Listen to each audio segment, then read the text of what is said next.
বেশ কিছুদিন আগে সরকারি বাসে মহিলাদের জন্য যে সুবিধা শুভেন্দু অধিকারী চালু করেছিল, সরকারি বাসগুলোতে বিনা পয়সায় যাতায়াত, অর্থাৎ কোনো টিকিট মূল্য ছিল না। তো এটা কেবলমাত্র মহিলাদের জন্যই ছিল।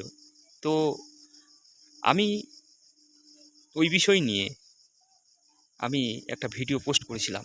তাতে উল্লেখ করেছিলাম যে সরকার যদি স্কুল পড়ুয়াদের নিয়ে, ছাত্রছাত্রীদের নিয়ে এদের একটা বিনা পয়সা ভ্রমণের যদি একটা ব্যবস্থা করা যেত, তাহলে গরিব বাবা মা তাদের বাচ্চার জন্য কোনো চিন্তা থাকতো না। তো আজকের সেই সরকার সেই দৃষ্টিভঙ্গিতে আমার মনের কথাটা কিন্তু ছুঁয়ে নিল। সত্যি হ্যাঁ বন্ধু, শুভেন্দু অধিকারী ঘোষণা করেই দিয়েছে স্কুল পড়ুয়ারদের তাদের বিনা পয়সায়, অর্থাৎ গাড়িতে তাদের কোনো মূল্য লাগবে না।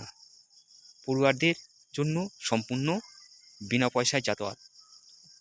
খুব সুন্দরভাবে শুভেন্দু অধিকারী ছাত্রছাত্রীর জন্য এই সুযোগটা করে দিচ্ছে, তার জন্য আমরা কৃতজ্ঞতা। বেশ কিছুদিন আগে সরকারি বাসে মহিলাদের জন্য যে সুবিধা শুভেন্দু অধিকারী চালু করেছিল,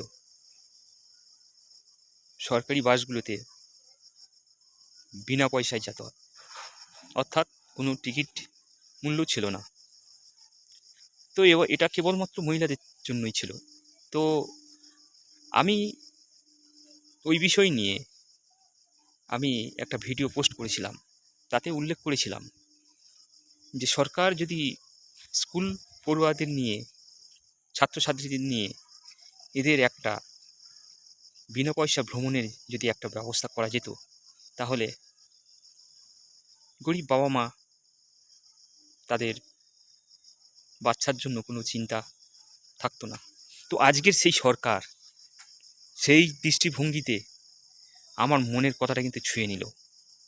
সত্যি হ্যাঁ বন্ধু, শুভেন্দু অধিকারী ঘোষণা করেই দিয়েছে স্কুল পড়ুয়ারদের তাদের বিনা পয়সায়, অর্থাৎ গাড়িতে তাদের কোনো মূল্য লাগবে না। পড়ুয়ারদের জন্য সম্পূর্ণ বিনা পয়সায় যাতায়াত। খুব সুন্দরভাবে শুভেন্দু অধিকারী ছাত্রছাত্রীর জন্য এই সুযোগটা করে দিচ্ছে, তার জন্য আমরা কৃতজ্ঞতা।